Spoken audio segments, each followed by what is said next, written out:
Hi, my name is Diane Prouty, and I'm making a series of videos to share stories about my life. I want to talk about the impact of isolation during COVID, my experience as a nearly 70-year-old grandma of 10, dipping her toes into that freezing cold pool of online dating, and stories from my experiences of living and working in Africa, first as a missionary and then as a international development worker, primarily for the U.S. government. So in a previous video, I mentioned how tough the separation from family was. That was the hardship. In theory, we went out for a full 3 years and would not be seeing any of our family members during that time. And where we were stationed, the return trip of a letter could take up to 3 months. So it really put a tremendous, it was a tremendous sacrifice for both us as well as the families back in North America. And in the second August that we were at Lukanga, in the August of 1980, two of Bob's siblings, his younger sister Joy and his younger brother Bill, were getting married. And I really wanted to go to those weddings. The first time I met my future in-laws, I was actually going to spend the weekend with one of my good friends, Wendy Pazika, who had actually introduced Bob and I. But we got in really late into Oshawa, and Bob just insisted that he not take me to the Pazika's home. I insisted that he do it, but he was the one driving the vehicle, so I kind of had to accept what he was doing. And when we arrived at his place, it was late, and his family had no idea that he was bringing home a girl. And his mother called me Martha, which was the name of the previous girl that he liked, and it was a little embarrassing. But his sister Joy, I shared a room with her, and she hugged me and told me, "I know who you are. Bob's told me all about you." And from the get-go, Joy was special to me, and I really wanted to make it to her wedding. His family offered to pay for the tickets because we didn't have the money, but Bob just insisted, no, we weren't going. I mean, it's not that he didn't want to go. He did, but he didn't feel that he should ask his family to go to that expense, and he felt like he needed to stay at at Lukanga because he was the principal of the secondary school, and all the other missionaries were going to be gone, and he really felt like he should be there. I was really disappointed, and I was even more disappointed and a bit tiffed at him when he made the decision to go off to a village, not only for the Saturday, but for the whole weekend, leaving me and the kids alone. Even though we were educators and we weren't the typical kind of missionary that people think of, the ones that go out and preach and try to convert people to whatever religion, Bob did a bit of that, and he really enjoyed it. I think in large part because it gave him an opportunity to practice his Kanandi, but for the most part, that wasn't our primary responsibility. But he did take that piece of work seriously and really looked forward to the opportunities to commune with the local churches. So I never went with him. It was just much easier to stay at the compound where there was an English Sabbath school for the kids. I didn't have to worry about food and water and a host of other issues. So I wasn't used to going, and I decided, though, on that weekend, I wasn't going to stay alone. I would be totally alone on the compound. Pretty much everybody else was gone, and I decided I was going to go with him. So I had a few things ready, but when Pastor Baluku arrived on Friday, early Friday, to pick Bob up, I asked him if I could go along, and he kind of looked at me. He didn't really say a whole lot. He certainly didn't discourage me. And he said, fine. And I said, it's okay. And he goes, yeah. So I quickly gathered up extra food and water and got the kids' clothes that I had packed. And we climbed in the car and we started the trip to go to the village. We kept climbing higher and higher into the mountains, the Ruwenzori Mountains. And around noon or so, the road just came to an end. And we were at the top of this mountain, and there was like mist all over, and it was chilly, quite chilly actually, and it seemed like we were in the middle of a soccer field. And I looked around, and I didn't see anything, and I thought, oh, well, it must be a little ways to the village. And I made some comment to him about, like, where's the village? And he goes, oh, and he pointed to a mountain way off in the distance, not the first mountain, but a second mountain. And he goes, the village is over there. And I looked, and I kind of like, it was clear that I was surprised. And he said, yeah, we have to walk to the village. I said, I can't walk to that village. I said, I'll just stay someplace here. And he kind of looked around and he goes, there's no place to stay. And I certainly couldn't see anything, and I couldn't stay in the car. And he said, you're just going to have to walk to the village with us. And it was like, oh no, I've got myself into a big mess here. And to make the matters worse, I had gotten a new pair of shoes in Butembo. I was so excited to find these shoes, and they were kind of like a brown suede, and they were clearly not hiking shoes. And I had worn those shoes. I wanted my new shoes that Sabbath. And I had those shoes on. And I was a little leery of making the walk across these mountain paths in those shoes. But hey, I had no choice. So we started. And it was clear about an hour or so in the walk that those were not the good shoes to wear. And eventually my feet got all blistered and were bleeding. And I just got to the point where I had to take the shoes off and walk barefoot.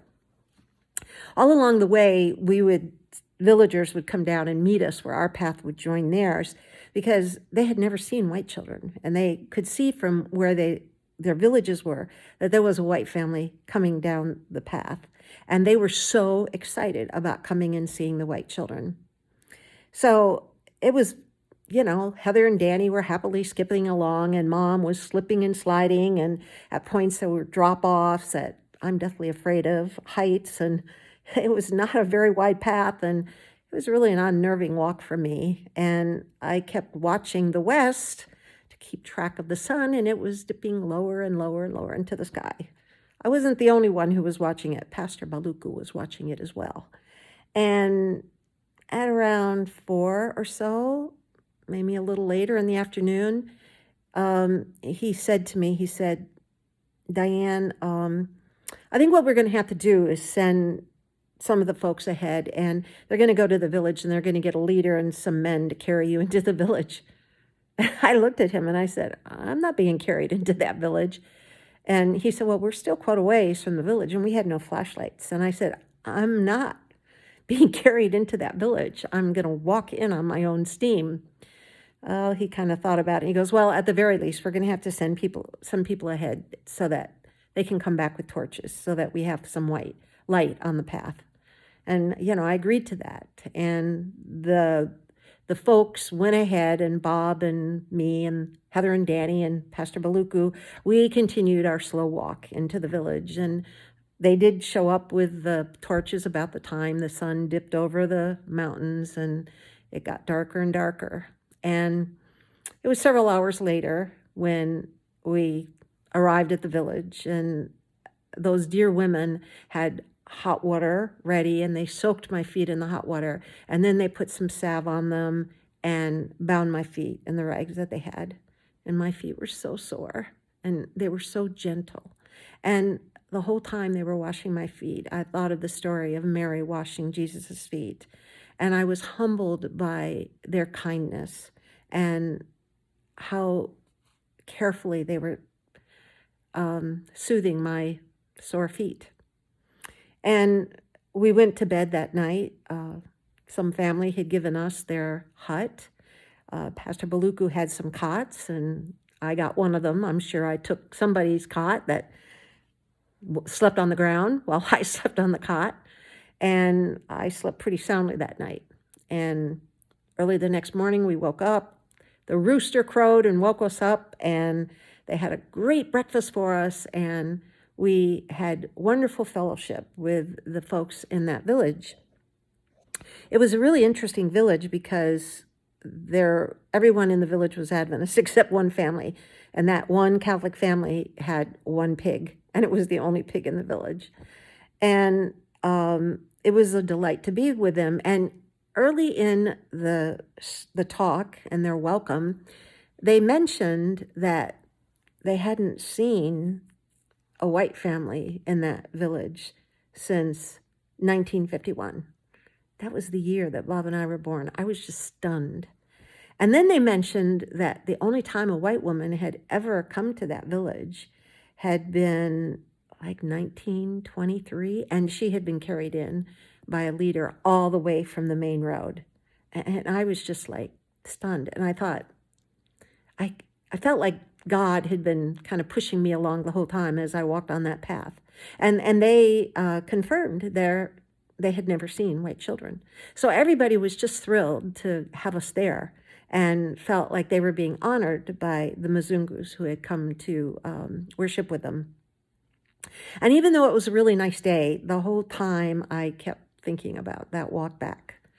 I'd actually not been feeling well for the previous month, and every time I had traveled anywhere, we didn't have a vehicle, but we did go out a couple of times, and I get car sick, but I've never actually thrown up. But every time we went out in that past month, I always had to get out and throw up. I just I was extremely tired and not feeling well, and I was a bit worried about that walk back. But the decision was made that instead of Bob staying until noon on Sunday, like the original plan, that he and me and the kids would get up early, they'd pack us a lunch, and we would start a slow walk back to the car. And I'd be able to stop and rest along the way, and it wouldn't be too tough of a walk. And the women had my feet bandaged so that hopefully they wouldn't become more blistered and damaged on the walk back. And we had a really nice day, again, having villagers come down to meet us as we passed their paths on the way. And we arrived at the car just a little bit before the ones who had stayed behind to finish the special program that they were having in that village. And we all climbed into the car and started the long, bumpy trip back to Lukanga. When we got back later that evening, I didn't feel very good. And I quickly went to bed. And not long after, I started getting horrible cramping in my gut. And I finally told Bob, you're going to have to go and get me something. I'm really in a lot of pain. So he went to the local dispensaire and asked the nurse to give me something. We figured I'd picked up worms or something. And the dispensaire said, I really only have one thing here. I have pills I give women who are having a miscarriage to try to prevent the miscarriage. And he said, but it should work for, someone who's got worms or something. So he said, give her these pills and it should help. And he gave them to me, and it did help. And within a couple hours, the cramping went away. And we started after that giving me all kinds of meds. I took Vermox for worms, and I took Flagyl for liver flukes, and I took stuff for Amoeba, all really nasty medicines. But I didn't get better. Every time I got up, I'd be up for a short while, and I'd get the cramping again, and I'd have to go back and lay down. And I'll never forget the day that another missionary lady, Dorothy Carskellen, came down. I even remember what she was wearing that day. She had on a pink dress that had an elastic waist and a navy blue cardigan. And she came down to tell me that she was pregnant for their first child, Jeremy. And she didn't really need to tell me. It was pretty obvious by that time that she was showing. And I congratulated her and told her how happy I was for her, and we kind of laughed at the irony of the fact that she's the one who was pregnant and I was the one stuck in bed. But nonetheless, we rejoiced in her soon-to-be change in status as a mother. And it took a couple of weeks for me to get back to the point where I could get up and go back to my normal routines without having that horrible cramping. And I was really looking forward to an upcoming special event in our lives. That Christmas, my parents were coming. They were arriving shortly after Thanksgiving, and they were coming to spend a month with us. I was so excited. I hadn't seen my parents for quite some time, and they were also coming with some special gifts, including bikes for Heather and Danny. So I was really looking forward to that. And there was only one thing. I had to go to Goma to meet them. They were flying into Kigali, and then the Adventists at the local office there were going to drive them to Gisenyi, where they would cross the border into Goma, and I would meet them in Goma, and then we would fly back to the mission in Lubero and then drive to Lukanga. But I had to get to Goma to meet them, and since we didn't have a car, it meant I was going to have to use public transportation. And Bob took me early one morning, before they were supposed to arrive, to Butembo, and I was going to take the bus down to Goma. And I asked him, what about going to the bathroom? I mean, I didn't know how to say I need to go to the bathroom in French. At home, if I had to go to the bathroom, I just went to the bathroom. I was never any place where I had to ask to go to the bathroom. So he explained to me that petit besoin, which is little need, was how you said you had to go to the bathroom. So I said, okay, petit besoin, I can remember that. And I piled on the bus, and I got a seat about in the middle of the bus that was fully booked, not only with people, but with animals. About half the people on the bus had a chicken in their lap, and there were goats on top, and there may have been some inside as well. I don't know. But the bus started. Now, it was rainy season, near the end of rainy season, when I was making this trip to Goma. And normally the bus stops in Rwindi to let people go to the bathroom and then goes to Goma. It made one stop. Oh, we hadn't been on the road that long when I had to go to the bathroom. And I knew I would never be able to make it to Rwindi. So I kind of whispered to the folks ahead of me, petit besoin. And immediately the chant went up very loudly, Mama Mzungu, petit besoin. Oh, I was so embarrassed, but the driver stopped. I'm sure he wasn't too happy about it. And I got off the bus as everybody watched me get off the bus, and I found some discreet spot to pull my pants down, and because I stupidly wear pants, I can still remember they were bright red. I pulled my pants down and I squatted and I went to the bathroom. And then I climbed back into the bus as regally as I could, after having made everybody wait while I went to the bathroom. The bus started up again, and I was hoping that I could make it to Rwindi before I had to go to the bathroom again, but unfortunately I didn't have to. Again, I had to say, petit besoin, and again the chant went up, Mama Mzungu, petit besoin, which means the white mother has to go to the bathroom. I don't recall how many times I made them stop along the way, but I'm sure the driver was getting annoyed by the time we finally made it to Rwindi. And the bus stopped, and it's a savannah area where the bus stopped.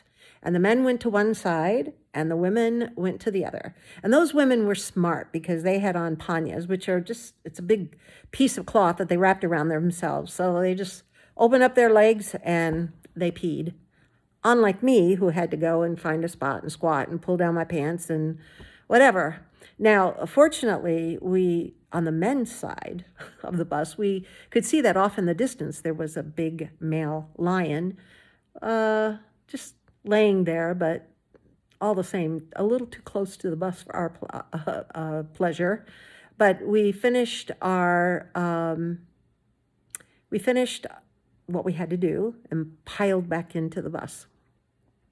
And we headed off. And we were about a third of the way from Rwindi into Goma when the bus got stuck in the mud. And it was stuck in a very precarious, flipped on its side with the door side up and a window side kind of leaning on a bank. And everybody had to pile off the bus, everybody except me. They wouldn't let Mama Mzungu off the bus. And they probably were afraid that I'd never get back in it. I don't know. But they worked on the bus, all the men pushing and the villagers pushing and digging, and they finally got the bus unstuck. And everybody piled back in, and we went a little farther, and the bus got stuck again. And this time it was really, really stuck. And I'm not really quite sure why, but the bus driver, everybody got off and he made the women start walking. And I really don't understand that, because what difference did it make? But nonetheless, he told us to start walking, and he would pick us up when they got the bus undone. Who knows? Maybe he thought it would be like a day or something. And so we started walking, and I began talking as well as I could to the women who were kind of walking along with me. And it was really pretty muddy. And I eventually took my shoes off and started walking barefoot because I didn't want to ruin my nice, fancy shoes. And we walked for a couple of hours, and finally the bus showed up, and we all piled back on the bus. And it was probably around 11, even 11:30, when we finally arrived in Goma at the bus station. And I managed to find a taxi. I was a little nervous about riding by myself. I had never been alone in anywhere by myself in Goma, in Zaire, actually. And anytime I went anywhere, Bob was with me. But I got into the taxi. I told the driver I wanted to go to the Adventist mission, and he took me there. And I can remember getting out of the taxi cab and stepping into a huge mud puddle that went up to my ankles. And it was like, oh, okay, well, my shoes, I guess, are kind of wet. But I was so happy to be there and to crawl into a bed. I was just so tired. And I was happy to have a bathroom to go to the bathroom in. And I was excited to know that the next day my parents would be arriving. So I can remember when my mom and dad arrived and they got out of the car, and my mom looked at me and she goes, "Oh my gosh, you're pregnant." And I said to her, "No, I'm not." And she said, "Yeah, you are." And I said, "Mom, I'm not pregnant. Trust me, I know." And she said, "Trust me, I know. You're pregnant." Well, we got back to Lukanga, and my mother just badgered me and badgered me and badgered me the whole time about being pregnant. And I finally realized I was going to have to go see the doctor at Kyondo, which is ultimately the hospital where Johnny was born several years later. And I thought, okay, fine, I'm going to go. I'm going to see Dr. Nunes, and this will be resolved. My mother will discover she's wrong. So Dorothy was going over there in a week or so, and I went along with her. And Dorothy had her visit with Dr. Nunes, and then I saw the doctor.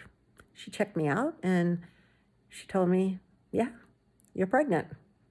And it was like, "What? I can't be pregnant." And she said, "You're pregnant." And so I asked her, like, about how far along am I? When am I due? And it turned out that I was due at about the same time Dorothy was. And it was like, oh my. And then I remembered, and I told her about the weekend trip and the walk and the cramping. And she goes, "Yeah, you probably were trying to lose the baby." And then I remembered the drugs. And I told her about all the drugs I had taken, and none of them were good to take in your first trimester. And she said that that was problematic, but it was done. I mean, what was there to do? And I was really upset. I was worried about what the drugs may have done to the baby, and I was really upset. But my parents were probably more upset than I was, and my mother was deeply worried about me having the baby in Zaire, and she kept pressuring me to come to the U.S., to Canada, to have the baby. And I kept telling her I didn't want to do that. That was, a long ways from where Bob would be. And when they left, her last words to me were, "Please come back to North America to have the baby." But that was not in the cards. I was not going to go back to North America. And I went to see the doctor again several weeks after my parents left, and they couldn't find the baby's heartbeat. And the doctor said to me, she goes, I really don't want you to stay here. She knew my history of my labors and delivery, and she just did not want to deal with my situation in the middle of Zaire. And she said, you really need to go back to North America to have the baby.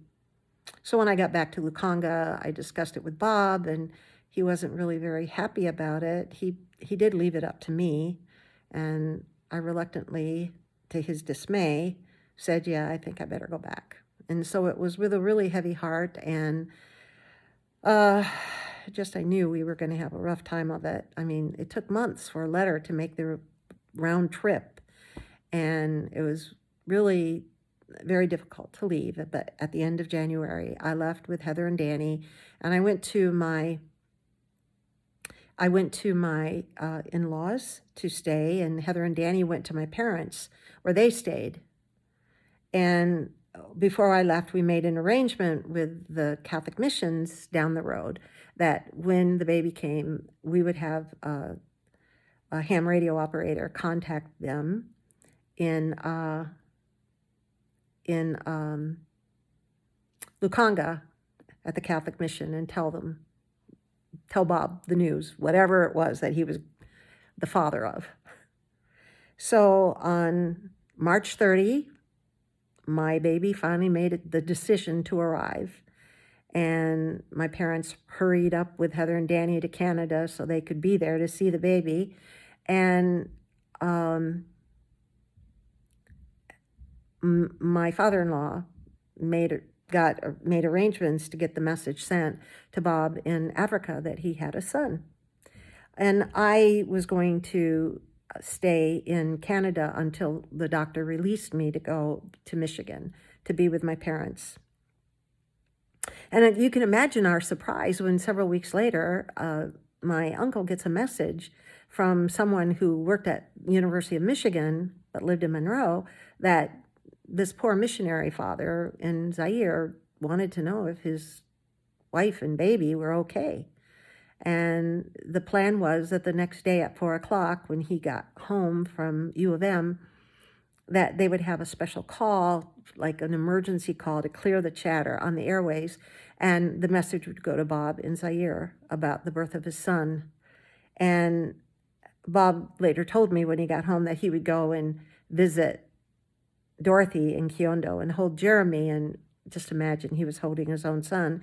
As it turns out, the weekend, or that week in which Ted would have been born, the road to Kyondo was closed. There had been a mudslide. Dorothy was already there, but I probably would not have been, and I would not have gotten through to the hospital. So in the long run, it was wise that I came. And I stayed in Michigan. Bob came home in early June, and it was a joyous reunion when we all got together. And Bob was able to meet his son, who was a very large baby by that time. And I realized that I'm so glad that I was able to keep that little worm or amoeba or whatever it was that we thought it was at that time. Ted is one of the most amazing men. He was an incredible child. And I know that the Lord blessed us with this third child. If we had been in the States, I don't think we would have had Ted and Johnny. And so one of the great blessings of being in Zaire was the addition to our family. My name is Diane Prouty. This is another one in my series of stories about my life. And I'm doing this as a large part to a legacy to my children and grandchildren. But I also want to share my story so that people can see a different side of the world through my lens. So have a great day. If you like my stories, please subscribe to my channel and share my stories with your friends. Talk to you later.